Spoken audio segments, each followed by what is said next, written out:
کہ جیسے ہم ایک گھر میں رہتے ہی نہیں ہیں۔ انہوں نے یہ بھی کہا کہ وہ مجھے آفس سے گھر نہیں لے جایا کریں گے، جبکہ میں نے بھی تو اسی گھر میں جانا ہوتا تھا، لیکن اس لیے انہوں نے وین والا لگا دیا جس کے ساتھ میں آیا جایا کرتی تھی۔ ایک دن عجیب منظر دیکھا۔ میں نے دیکھا کہ وہ اپنے آفس میں بیٹھے تھے اور میں کوئی فائل دینے جا رہی تھی، لیکن کانچ کے دروازے سے ان کو دیکھ کے میں سائڈ پہ ہو گئی اور پھر چپکے سے ان کو دیکھنے لگی۔ وہ وہاں بیٹھے رو رہے تھے۔ میں حیران رہ گئی۔ مرد ویسے ہی مشکل سے روتے ہیں، اور اس طرح آفس میں بیٹھے وہ بھلا کیوں رو رہے تھے؟ ایسی بھی کیا بات تھی؟ ان کے رونے کا انداز ایسا تھا کہ جیسے کوئی بے بسی سے روتا ہے۔ وہ بہت بے بسی سے رو رہے تھے۔ ان کو نہ جانے کس بات کا دکھ ہو رہا تھا۔ پھر انہوں نے کسی کو کال ملائی اور اس سے بات کرنے لگے۔ تھوڑی دیر کے بعد انہوں نے کال بند کر دی اور اپنے آنسو صاف کر لیے۔ اس کے بعد اپنی جیب سے کچھ پیسے نکالے اور ان کو مختلف لفافوں میں ڈالنے کے بعد واپس اپنے کوٹ کی اندرونی جیب میں رکھ دیے۔ مجھے سمجھ نہیں آ رہا تھا کہ یہ کیا کر رہے ہیں۔ میں اندر گئی تو میں نے فائل رکھ دی۔ مجھے لگا کہ وہ مجھ سے بھی نظریں چرا رہے تھے۔ ان کی شکل سے لگ رہا تھا کہ وہ روئے ہوئے ہیں، اس لیے میری طرف دیکھ نہیں رہے تھے۔ میں جانے لگی تو انہوں نے کہا کہ گھر میں کسی چیز کی ضرورت تو نہیں ہے آپ کو؟ میں نے کہا کہ نہیں، اللہ کا شکر ہے سب کچھ ٹھیک ہے، سر میں ہمیشہ آپ کے گھر نہیں رہ سکتی۔ انہوں نے کہا کہ میں سمجھ سکتا ہوں، جب تک آپ کا کوئی انتظام نہیں ہو جاتا آپ رہیں، لیکن انتظام کہاں ہو رہا ہے یہ میں ضرور دیکھنا چاہوں گا۔ میں ان کی بات سمجھی نہیں۔ میں نے کہا کہ مجھے آپ کی بات سمجھ نہیں آئی۔ ان کا کہنا تھا کہ کسی ایسی جگہ نہ پہنچ جائیے گا جہاں پر آپ کی جان اور عزت کا خطرہ ہو، اس لیے میں آپ کو یہ سمجھانا چاہ رہا ہوں کہ کوئی جلدی نہیں ہے۔ رات میں اپنے کمرے میں تھی اور مجھے نیند نہیں آ رہی تھی۔ میں نے کھانا کھا لیا تھا۔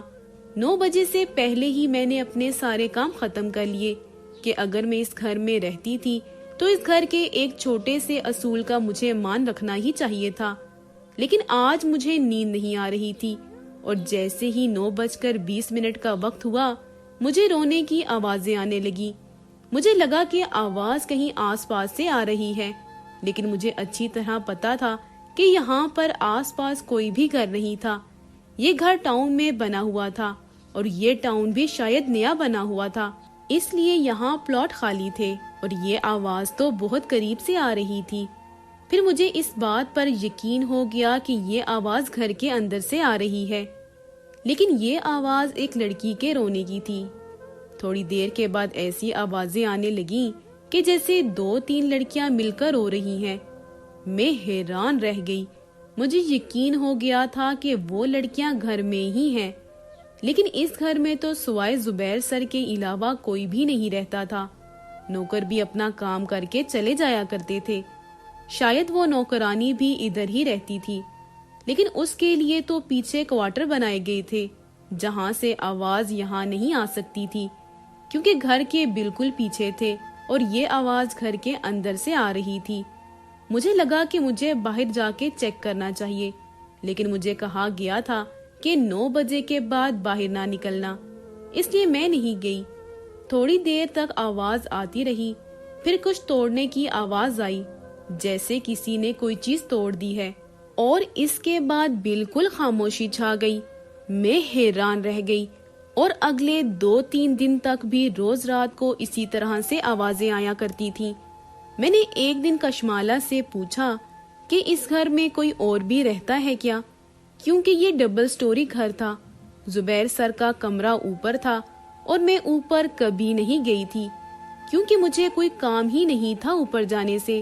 اس نے کہا کہ سر ہی رہتے ہیں۔ میں نے کہا کہ ان کے ماں باپ؟ اس نے کہا کہ ان کے ماں باپ کے بارے میں ہم نے کبھی نہیں سنا، نہ ہم نے ان سے سوال کیا۔ میں نے ان سے پوچھا کہ کوئی رشتہ دار جو اس گھر میں آتا ہو؟ اس بات پر وہ کہنے لگی، تم کیوں پوچھ رہی ہو؟ میں نے کہا ایسے ہی پوچھ رہی ہوں۔ اس نے کہا کہ ان کا کوئی رشتہ دار نہیں آتا، وہ اکیلے ہیں اور اکیلے رہتے ہیں۔ ان کو اکیلے رہنا ہی اچھا لگتا ہے۔ میں نے کہا کہ انہوں نے ابھی تک شادی کیوں نہیں کی؟ اس نے کہا کہ دیکھو، وہ نہ تو میرے بھائی ہیں نہ میرے بیٹے ہیں جو مجھے ہر بات بتاتے ہوں۔ نہیں کی شادی تو ہم کیا کر سکتے ہیں؟ ویسے وہ لڑکی ہوگی بہت خوش قسمت جو ان کی زندگی میں آئے گی۔ میں نے کہا کہ ہاں واقعی بہت خوش قسمت ہوگی، کیونکہ ہیں تو بہت اچھے انسان۔ میں نے کہا کہ جمعرات کو میں نے کچھ عجیب سی آوازیں سنی تھی۔ کشمالہ سبزی کاٹ رہی تھی، اس نے اپنے ہاتھ روک دیے۔ اس نے کہا کہ کیسی آواز؟ وہ بنا میری طرف دیکھے بول رہی تھی، جیسے کہ گھبرا گئی ہے۔ میں نے کہا کہ لڑکیوں کی آوازیں تھیں، جیسے وہ رو رہی ہوں۔ اس نے کہا کہ اچھا، وہ صاحب شاید اپنے کمرے میں ٹی وی لگا کے بیٹھے ہوں گے۔ ٹی وی کے بارے میں نہیں پتا کیا، ٹی وی پر ایسی کوئی چیز لگی ہوگی اور وہ دیکھ رہے ہوں گے۔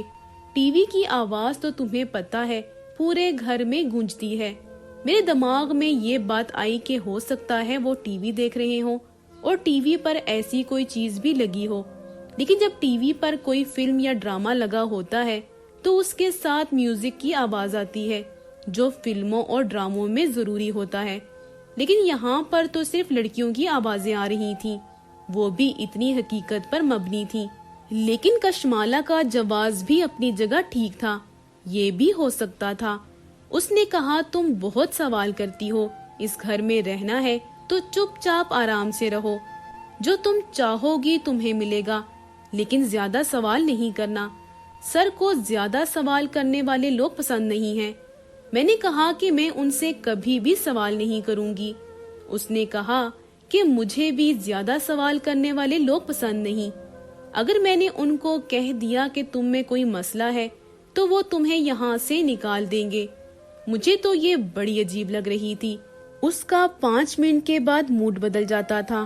کبھی یہ کوئی بات کرتی تھی، کبھی یہ کوئی اور بات کرتی تھی، کبھی اس کا لہجہ اور طرح کا ہوتا تھا اور کبھی کسی اور طرح کا۔ ابھی ایسے بول رہی تھی کہ جیسے یہاں پہ مالکن لگی ہوئی ہے۔ مجھے روز رات کو لڑکیوں کے رونے کی آواز آتی تھی۔ مجھے گھر میں تقریباً 15 دن ہونے والے تھے۔ مجھے یقین ہو گیا تھا کہ یہ ٹی وی نہیں ہے۔ کوئی بھی روز ایک ہی طرح کی چیز ٹی وی پر نہیں دیکھ سکتا۔ ایک دن کشمالہ میرے کمرے میں آئی۔ وہ مجھے پہلے ہی کھانا دے کے جا چکی تھی اور 9 بجے کے بعد کا وقت تھا۔ وہ میرے کمرے میں بنا دستک دیے ہی آ گئی۔ میں نے کہا کہ خیریت ہے؟